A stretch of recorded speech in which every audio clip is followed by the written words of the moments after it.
दरअसल यह सच्ची घटना तेलंगाना प्रदेश की है।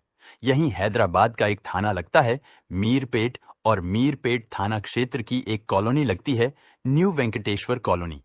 दरअसल यहीं पर एक महिला रहती थी जिसका नाम माधवी था और उसकी मां का नाम सुभम्मा था। सुभम्मा अपनी बेटी यानी माधवी से दिन में 2-3 बार बात करती थीं। जब तक उन मां बेटी में बात नहीं होती थी तब तक उन्हें चैन नहीं मिलता था, और यह उनकी डेली की रूटीन थी। 16 जनवरी 2025 की सुबह भी उन दोनों मां बेटी में बातचीत हुई थी। उस दिन सब कुछ ठीक था। बातचीत से ऐसा कुछ भी नहीं लगा था कि बेटी परेशान है या कुछ बात है। उसके बाद फोन कट जाता है।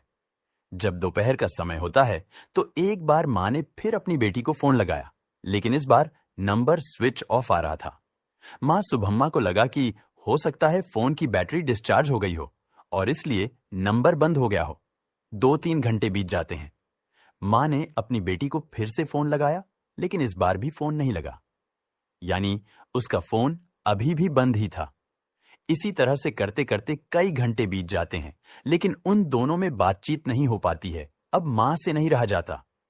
उसने अपने पति से कहा, देखो, बेटी से बात नहीं हो पा रही है, जबकि ऐसा तो कभी हुआ नहीं है। उससे तो हमेशा बात होती है। एक दिन में कई कई बार बातचीत होती है। मेरे समझ में नहीं आ रहा है कि क्या करूं। इस पर उसके पति कहते हैं, त्योहार का समय चल रहा है तो त्योहार पर वह कहीं ना कहीं बिजी होगी।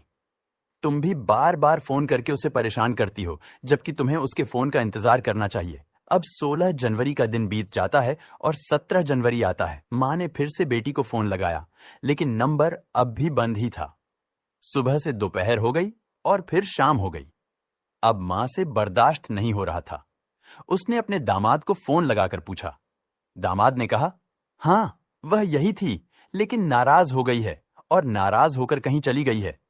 हो सकता है गुस्से में उसने अपना नंबर बंद कर लिया हो। यह बात सुनकर मां को थोड़ा आश्चर्य हुआ। बेटी कभी ऐसा तो करती नहीं थी। भले ही वह पति से नाराज हो, लेकिन आज तक मां बाप से कभी नाराज नहीं हुई थी। वह उसे फोन करती। मां को किसी अनहोनी की शंका होने लगी थी, इसलिए अब सुभम्मा ने अपने पति पर दबाव बनाना शुरू कर दिया। हमें अपनी बेटी के बारे में पता करना चाहिए। देखना चाहिए कि आखिर बेटी कहाँ है और किस हाल में है, वह ठीक भी है या नहीं। इसलिए हमें उसके घर चलकर देखना चाहिए।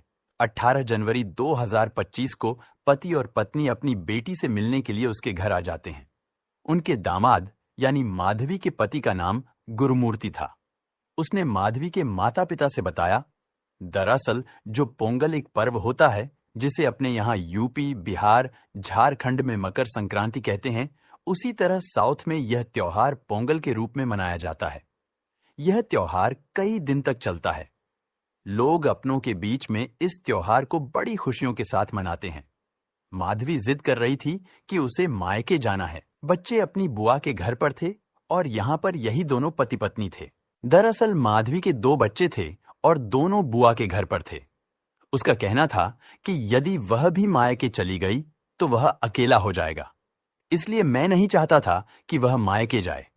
लेकिन माधवी नाराज हो गई थी और नाराज होकर घर से निकलकर कहीं चली गई थी। मुझे लगा था कि शायद शाम तक वापस लौट आएगी, लेकिन वह नहीं आई। मैंने हर जगह उसकी तलाश की, अपने दोस्त, रिश्तेदार, आसपास के लोगों से पूछताछ, लेकिन वह नहीं मिली। शायद वह ज्यादा ही नाराज हो गई है। जब माँ बाप ने अपनी बेटी के बारे में यह बात सुनी तो उन्होंने भी अपने तरीके से बेटी को ढूंढने की कोशिश की। जहां जहां भी माधवी के संपर्क थे, यानी जहां भी वह जा सकती थी, जिन लोगों के साथ उसका उठना बैठना या बातचीत होती थी, उन सभी से बातचीत की, लेकिन माधवी का कहीं कोई पता नहीं चल पाया। जब माधवी का कहीं से भी कुछ पता नहीं चला तो उसके माता पिता अपने दामाद को लेकर नजदीकी पुलिस स्टेशन यानी मीरपेट थाने में गए। वहां पहुंचकर उन्होंने बताया, हमारी बेटी माधवी, जिसकी उम्र 35 साल है, वह अचानक से लापता हो गई है। वह 16 जनवरी 2025 की सुबह से गायब है।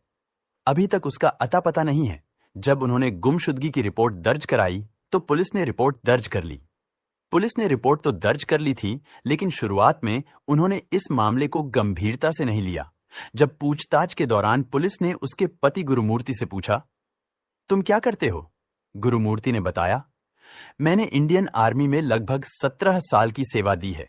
इंडियन आर्मी के अलग अलग जगहों पर तैनात रहा हूं और पूरी लगन से देश की सेवा की। देश की सेवा करने का जज्बा मेरे अंदर है। साल 2020 में मैं नायब सूबेदार के पद से रिटायर हुआ। हालांकि मेरा मूल जिला प्रकाशम है, लेकिन रिटायरमेंट के बाद मेरी नौकरी डीआरडीओ में लग गई। डीआरडीओ भारत सरकार का एक इंपॉर्टेंट डिपार्टमेंट है। इसमें इसे सुरक्षा गार्ड की नौकरी लग जाती है और इस समय वहीं पर नौकरी कर रहा है। इससे जब माधवी के बारे में पूछा जाता है तो जो कहानी इसने अपने सास और ससुर को बताई थी, वही कहानी इसने पुलिस को बताई। उसने कहा, पोंगल पर्व मनाने के लिए पत्नी जिद कर रही थी कि मुझे मायके जाना है, लेकिन बच्चे अपनी बुआ के घर गए हुए थे। ऐसी स्थिति में मैं अकेला पड़ जाता। मैंने अपनी पत्नी को जाने से मना किया तो वह नाराज होकर कहीं चली गई है, जबकि वह मायके भी नहीं गई है, ना ही मेरे पास आई है। कहां गई है मुझे कुछ नहीं पता। अब 18 जनवरी को एफआईआर दर्ज कर ली गई थी, लेकिन लगातार दिन निकलते जा रहे थे और माधवी का कहीं पता नहीं चल पा रहा था, जबकि पुलिस पूरी कोशिश कर रही थी। 22 जनवरी 2025 को जब गुरुमूर्ति से पूछा जाता है कि आखिरी बार तुम्हारी पत्नी से क्या बातचीत हुई थी, तो उसने पहले दिन कुछ और बताया, दूसरे दिन कुछ और ही बताया और तीसरे दिन कुछ और। यानी उसके बयान मैच नहीं हो रहे थे। इसलिए पुलिस को उस पर शंका होती है। दरअसल वह डीआरडीओ डिपार्टमेंट में था। यह भारत सरकार का बड़ा इंपॉर्टेंट डिपार्टमेंट है। यहां पर बड़े बड़े अधिकारियों की जांच पड़ताल भी हो जाती है।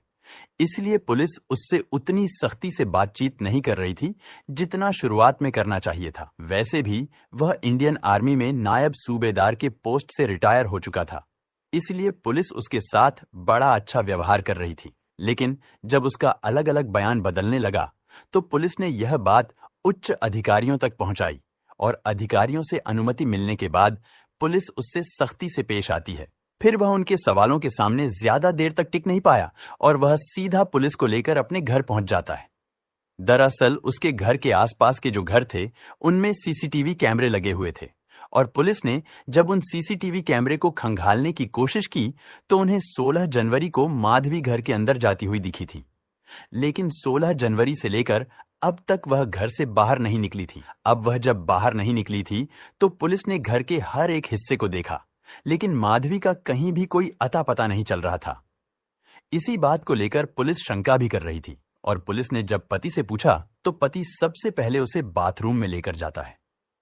वहां ले जाने के बाद कहता है कि साहब यहां तक तो आई थी, और यहां से सीधा वह किचन में गई थी। किचन में एक बड़ा सा कुकर रखा हुआ था। वह उस कुकर की तरफ इशारा करता है और कहता है कि इस कुकर के रास्ते से वह बाहर चली गई है। उसकी बातें सुनकर पुलिस को ऐसा लग रहा था जैसे इसका मानसिक संतुलन बिगड़ चुका है, जिसकी वजह से इस तरह की बातें कर रहा है। फिर भी पुलिस ने सख्ती से पूछा कि तुम क्या बक रहे हो, तो उसने कहा, जो मैंने बताया है वही सही है। वह नाराज होने के बाद बाथरूम जाती है, बाथरूम से सीधा किचन में जाती है और किचन से बाहर चली जाती है।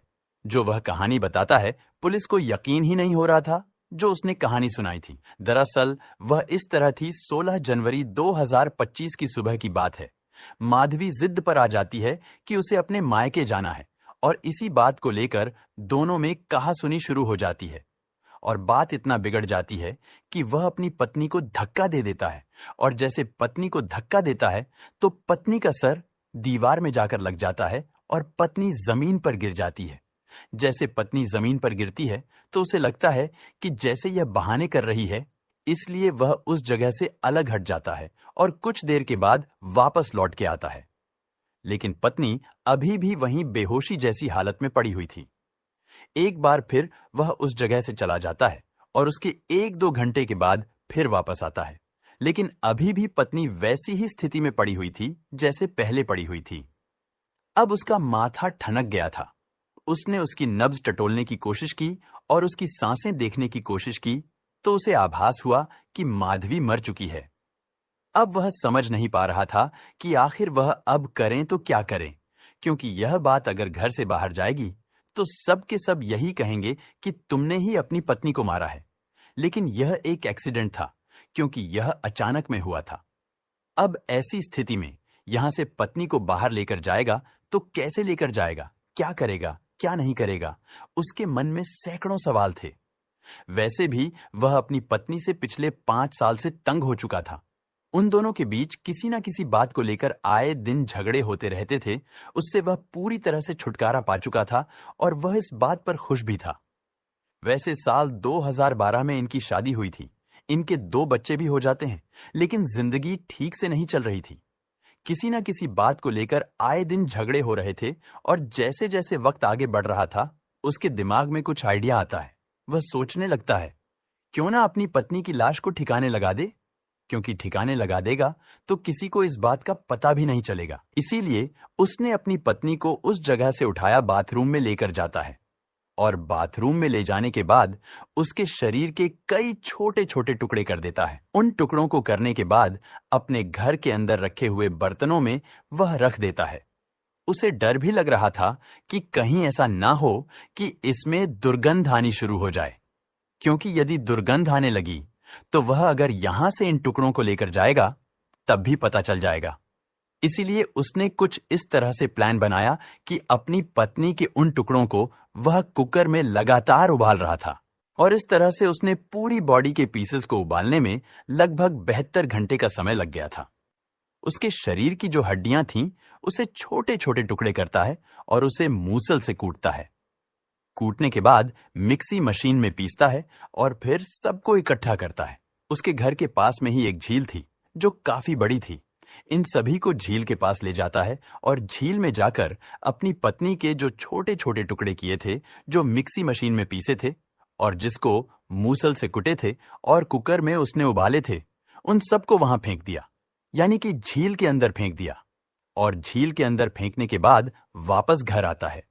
जब उसकी सास और ससुर घर में एंट्री करते हैं, तब तक वह अपने घर के हर एक हिस्से की, हर एक उस कोने की सफाई कर चुका था जहां पर माधवी के हत्या से जुड़े कोई भी सुराग थे, क्योंकि यह बताया जाता है कि उसने YouTube पर वीडियो देखकर सफाई किया था ताकि फॉरेंसिक टीम, डॉग स्क्वाड वगैरह इस चीज को पकड़ ना पाए। पुलिस ने जब यह कहानी सुनी तो फॉरेंसिक टीम को मौके पर तुरंत बुलाया जाता है और डॉग स्क्वाड को भी मौके पर बुलाया जाता है। बुलाने के बाद घर के हर एक हिस्से को डॉग स्क्वाड की मदद से यह देखा जाता है कि आखिरकार वाकई में यहां पर कत्ल हुआ है या नहीं हुआ है, क्या शरीर के छोटे छोटे टुकड़े हुए हैं या नहीं हुए हैं, और क्या उसने मिक्सी मशीन का सहारा लिया है या नहीं लिया है। इसके बाद फिर पुलिस की टीम सीधा झील में जाती है, लेकिन पुलिस को कोई सबूत नहीं मिल पाया, जबकि वह ऐसा दावा कर रहा है कि मैंने उन टुकड़ों को और जो हड्डियों का मिश्रण था वह पानी के बीचों बीच बहा दिया था और जो माधवी के मांस के टुकड़े थे वह भी झील में फेंक दिया था, क्योंकि झील में काफी तादाद में मछलियां भी पल रही थीं। हो सकता है कि मछलियों ने यह सब खा लिया हो। लेकिन फॉरेंसिक टीम ने यहां से सबूत जुटाने की कोशिश की तो वह घर से भी खाली हाथ निकलती है और उस झील से भी खाली हाथ निकलती है। पुलिस को कोई सबूत नहीं मिलता है, इसलिए पुलिस उससे फिर से सख्ती से पूछताछ करती है, जो तुम कह रहे हो क्या सच है या झूठ है? तो वह कहता है, जो मैंने कहा वही सच है।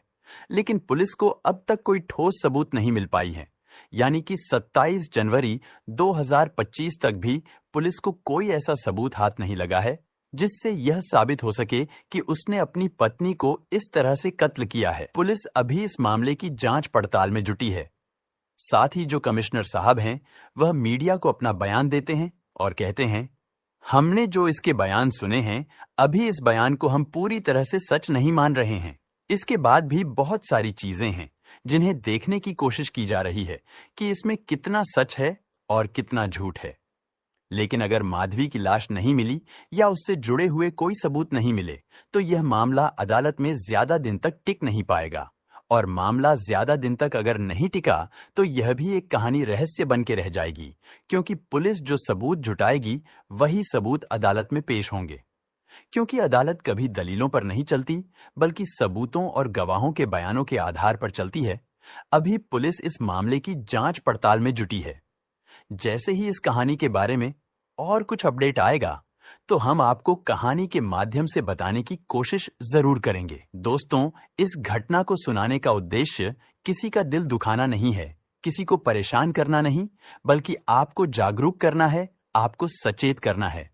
दोस्तों, इस पूरी घटना के बारे में आपकी क्या राय है, कमेंट बॉक्स में जरूर बताएं। और अगर हमारी मेहनत पसंद आई हो तो इस वीडियो को लाइक करते हुए शेयर भी करें अगर आपने अब तक चैनल को सब्सक्राइब नहीं किया है तो हमारे चैनल को सब्सक्राइब कर लीजिए। धन्यवाद।